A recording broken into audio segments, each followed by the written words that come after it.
नमस्कार। चलिए आज एक छोटा सा वीडियो बनाते हैं। एक तो देखिए, कल जो है रामलीला मैदान 31 मार्च रामलीला मैदान में ये इंडिया गठबंधन के लीडर्स की मीटिंग है। और मीटिंग में जो ऑपोजिशन पार्टीज़ को दबाया जा रहा है वो उठाया जाएगा। ठीक है, जैसे कांग्रेस पार्टी के पीछे पड़ गए हैं ये लोग टैक्स टेररिज्म के चक्कर में। देखिए, सीधी सी बात है, एक बात आपको समझनी पड़ेगी।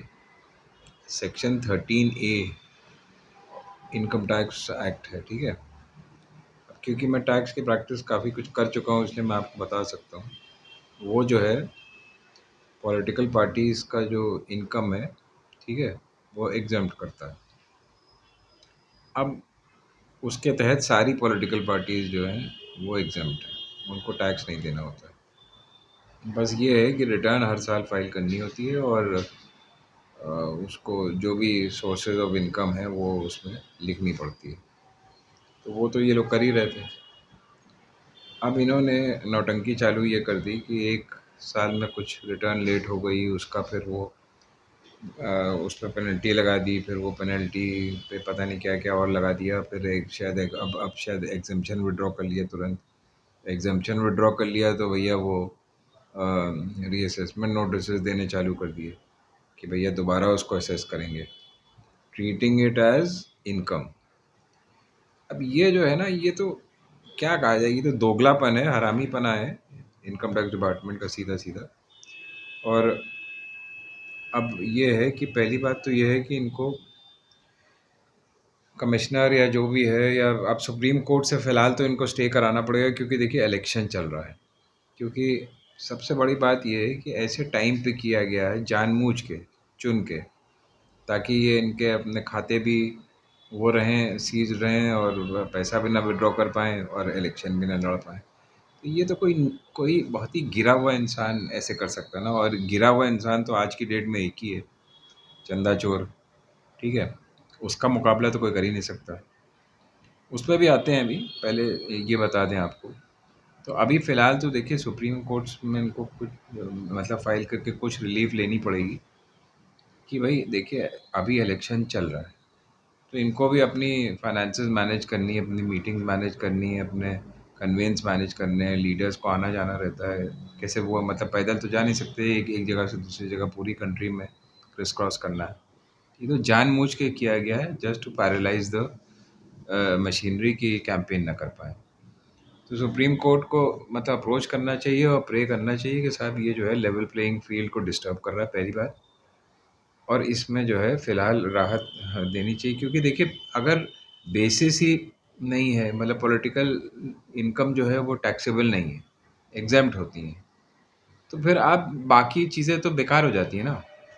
ठीक है, एक देर हो गई और पटिशन और फिर आपने एग्ज़म्पशन रिवोक कर दी, ये सब नाटक कैसे कैसे कर रहे हैं आप? Just to stop them from canvassing. तो फ़िलहाल जो है स्टे लेना ज़रूरी है ये सब सारे प्रोसीडिंग्स पे, और stay on any further notice of this type, because this is just being done to Harris.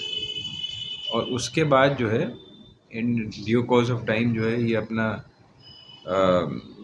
जो एग्जाम्पशन है उनका वापस देने की लेने की जो प्रक्रिया है, इनफैक्ट एग्जाम्पशन तो ऑटोमेटिक है, अगर आप पॉलिटिकल पार्टी हैं तो आप एग्जाम्प्ट हैं। तो ये सारी चीज़ें बोगस है टोटली।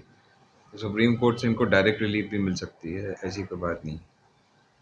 तो फ़िलहाल ये सारा कुछ स्टे करके काउंटर भी मांगा जा सकता है डिपार्टमेंट से, इनकम टैक्स डिपार्टमेंट से। तो चलिए, एक तो ये हो गया। दूसरा, इन्होंने कांग्रेस वालों ने प्रेस कॉन्फ्रेंस करी कि सिमिलर चीज़ों पे जो जो जो इनके ऊपर पेनल्टी ठोक दी गई, या जो भी कैश डोनेशंस पे है, उस पे अगर बीजेपी का कैलकुलेट किया जाए तो करीब 4-5 हज़ार करोड़ रुपए आ रहा है। और उस पे अगर पेनल्टी कैलकुलेट करी जाए तो 10-11 हज़ार करोड़ आई।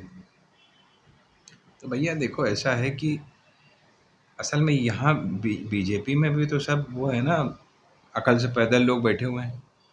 मतलब ये लोग ऐसे बिहेव करते हैं, अच्छा तुमने ऐसा मेरे मेरे खिलाफ कर दिया, अच्छा अब हम बताते हैं। तो इस टाइप के मतलब घसियारे लोग हैं इस पार्टी में। मगर देखिए, ये जो है ना, मैं बार-बार एक ही वर्ड इनके लिए नहीं यूज़ करना चाहता, बट ये लोग लेवल प्लेइंग फ़ील्ड नहीं देना चाहते। तो अब देखिए कोर्ट को ही स्टेप इन करना पड़ेगा, क्योंकि इलेक्शन कमीशन तो खरीदा हुआ है। मैं पहले ही बता, इसीलिए मैंने कहा था कि इलेक्शन कमीशन का जो वो अपॉइंटमेंट है, उन उसको स्टे कर दो और फ्रेश अपॉइंटमेंट 2 दिन में हो जाए। जब तक वो नहीं होता तब तक ये लोग इनको इनको फंक्शन करने दो और नए कमिश्नर्स अपॉइंट हो जाएँ और फिर उसके बाद वो लोग अपना करें। तो उससे एक बैलेंस बना रहता, मगर नहीं, उस पे भी कुछ नहीं हुआ। तो देखिए, यहाँ पे गवर्नमेंट को कन्फ्रंट करने वाली बात नहीं है। वो अपने हथकंडे अपनाते रहेंगे, मगर देखिए जस्टिस ये सब चीज़ों पे नहीं चलती है कि आपने 4 वकील खड़े कर दिए या आपने 600 वकील खड़े कर दिए, फालतू की बातें खड़े देखिए, ये all this is an interference in the process of justice which should not be tolerated at any cost. पहली बात तो ऐसे लोगों को करना ही नहीं चाहिए। ये जिन-जिन लोगों ने साइन किया है, मतलब they they should feel ashamed of themselves. Salve के अगेंस्ट मैं भी बहस कर चुका हूँ हाई कोर्ट में। मैं मतलब जब मैं सेंट्रल गवर्नमेंट का काउंसिल था, तो कई सेंट्रल एक्साइज के मैटर्स में, लोकल एक्साइज के मैटर्स में मैं बहस कर चुका हूँ गवर्नमेंट की तरफ से। तो मतलब मेरी समझ में नहीं आता कि it it is not expected कि ये इस टाइप से बिहेव करे, ऐसे लेटर का मतलब सिग्नेटरी बने। You are actually interfering in the process of justice. How dare you bloody tell the chief justice कि ये है वो है, मतलब कि तुम ऐसे डिसाइड करो वैसे डिसाइड करो। कौन हो कौन तुम भैया? तो ये सारी चीज़ें अपार्ट रखनी चाहिए और court should move according to the process, मतलब which is given in law. सीधी सी बात है, ठीक है। तो अब